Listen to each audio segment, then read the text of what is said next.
Quem sabe o segredo? Quem o revelou? De onde? De onde veio a criação multiforme? Os deuses, só mais tarde a vida surgiram. De onde esta criação imensa? Quem o sabe? Por ação ou omissão de sua vontade? O sublime vidente, no alto dos céus, o segredo conhece, talvez nem ele. Profundando a eternidade, ainda mesmo antes de laçados os alicerces do mundo. Olá pessoal, eu sou Charles Boeira e esse é mais um vídeo da série Diário de um Peregrino.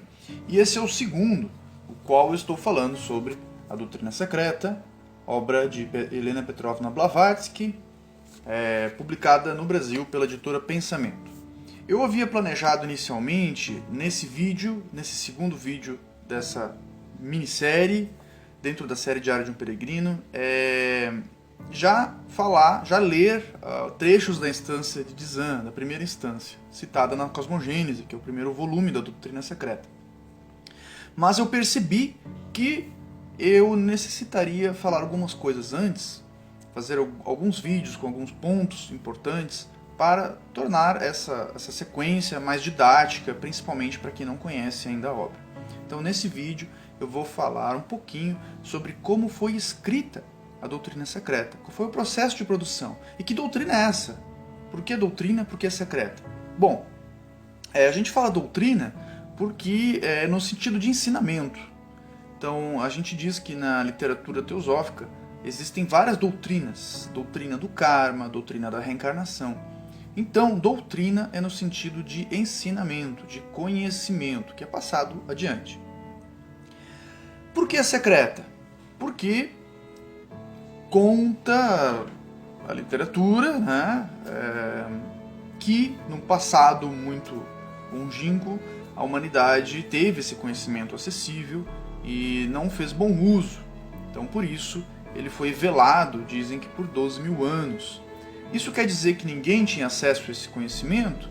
De maneira alguma. Há aquilo que se chama de escolas de mistério, onde pessoas preparadas eram convidadas para receberem esse ensinamento. Porém, aberto ao público, não se tinha acesso, a não ser através de linguagens míticas, místicas, simbolismos e etc. Alegorias, como é a linguagem religiosa e mitológica no geral, mas não ao conhecimento direto. Blavatsky foi escolhida, dizem que alguns seres de grande conhecimento, que Blavatsky chamou de mestres, e é importante pontuar na literatura teosófica o que se chama de mestre, é um ser humano, não é alienígena, não está em outra dimensão, que atingiu um estágio evolutivo, saiu da evolução humana, digamos, né? Terminou o ciclo da roda do Sansara, como dizem os budistas, o ciclo obrigatório de reencarnações. Por isso Blavatsky chamava de os irmãos mais velhos da humanidade. Então são seres como nós, mas que estão num outro patamar devido ao seu próprio esforço ao longo do processo de reencarnações. E esse ser, quando atinge esse estágio, esses seres, né, nós quando atingirmos esse estágio, dizem que tem várias possibilidades. Uma dessas possibilidades é retornar a reencarnar por esforço próprio, por amor à humanidade, porque não precisa mais reencarnar, não tem mais a reencarnação compulsiva, não precisa mais vir para esse mundo. Mas alguns poucos seres escolhem voltar por amor à humanidade, para auxiliar a humanidade.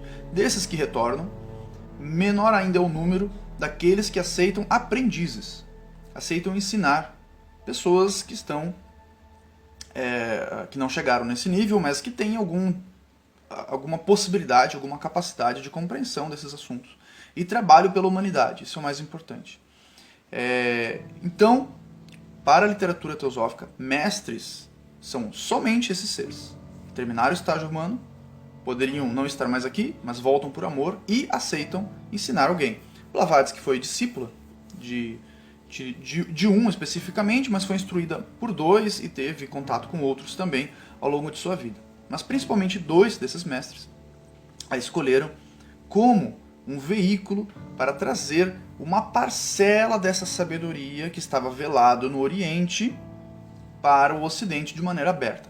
Claro que não foi todo esse conhecimento, foi uma parcela. Ela acessou através de meios misteriosos para nós, né? Mas algumas pessoas dizem que enquanto ela escrevia a doutrina secreta, quem entrasse no quarto via ela com os olhos virados, assim, escrevendo, né? Olhando para o nada e escrevendo sem parar. Ela disse que ela via na luz astral, como ela chamava, alguns livros secretos, algumas literaturas que estavam em cinza, que é uma linguagem pictórica, inclusive, né? E ela ainda enxergava ao contrário, que era como se ela olhasse no espelho, e ela tinha que transcrever aquilo ali, e muito perfeccionista, ela errava, rasgava, deu muito trabalho escrever essa obra. Então essa obra ela é um tipo de obra de revelação, digamos, porque ela recebeu esse ensinamento. Ela foi treinada, né, no Tibete, morou na casa da irmã de um desses mestres, e recebeu todo esse ensinamento. E uma parcela desse ensinamento foi autorizado que ela abrisse com livros que qualquer um pudesse ter acesso, né? Não precisava ser uma pessoa assim, capacitada. As obras estão disponíveis. Por isso que nós temos acesso, né, em língua portuguesa, em diversos idiomas. Originalmente a obra foi escrita em inglês. E dizem, por causa desse auxílio, ela recebeu esse auxílio, né, desses dois mestres em específico, embora ela teve contato com mais, que a obra foi escrita a 6 mãos. Então ela não é uma obra de coisas que ela tirou da cabeça dela, mas de conhecimentos que ela recebeu e que estavam no que ela chamou de livros secretos de Kyuté. Ela escreveu assim, né, Kyuté.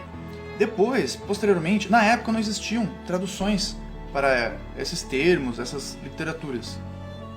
Na época ela traduziu como Kyuté, mas posteriormente esses livros foram traduzidos como livros de Guild.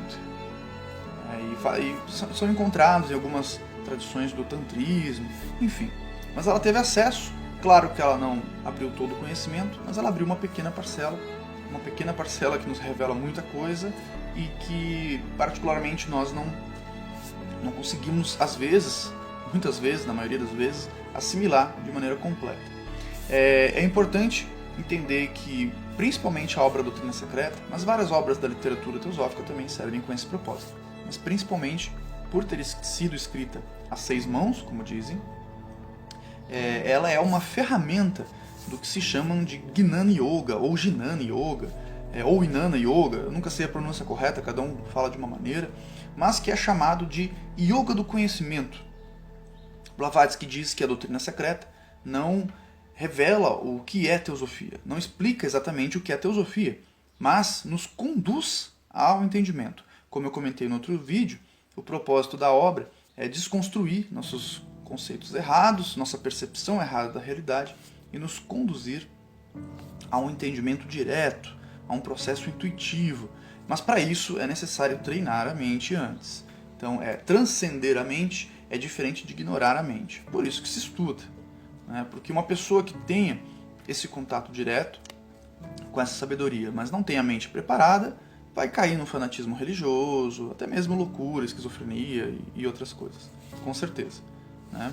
A gente sabe todos os problemas que temos nos meios religiosos e não é à toa, né? O Bhakti Yoga, Yoga da devoção, que é o caminho da maioria das religiões, a maioria das religiões do mundo são devocionais, ele realmente nos conduz a essa percepção direta. Mas se a pessoa não tem a capacidade de compreender, quando ela volta dessa percepção, ela confunde todas as coisas e aí acontece tudo aquilo.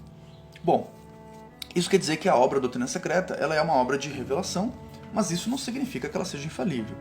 Ela foi escrita porque seus mestres estavam insatisfeitos com a obra Isis Sem Véu, que é uma obra incrível, mas, segundo eles, tem muitos erros. E tem muitos erros. Qualquer obra, não existe. Blavatsky dizia que um conceito transcendental é impossível de ser traduzido perfeitamente em palavras.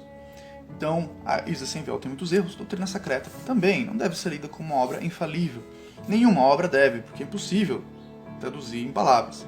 Mas, certamente é uma obra com muito mais assertividade do que eu considero particularmente a obra mística mais importante do Ocidente que nós temos acesso, né? A obra ocultista mais importante de todos os tempos, na minha opinião. Grato por assistirem, até o próximo vídeo.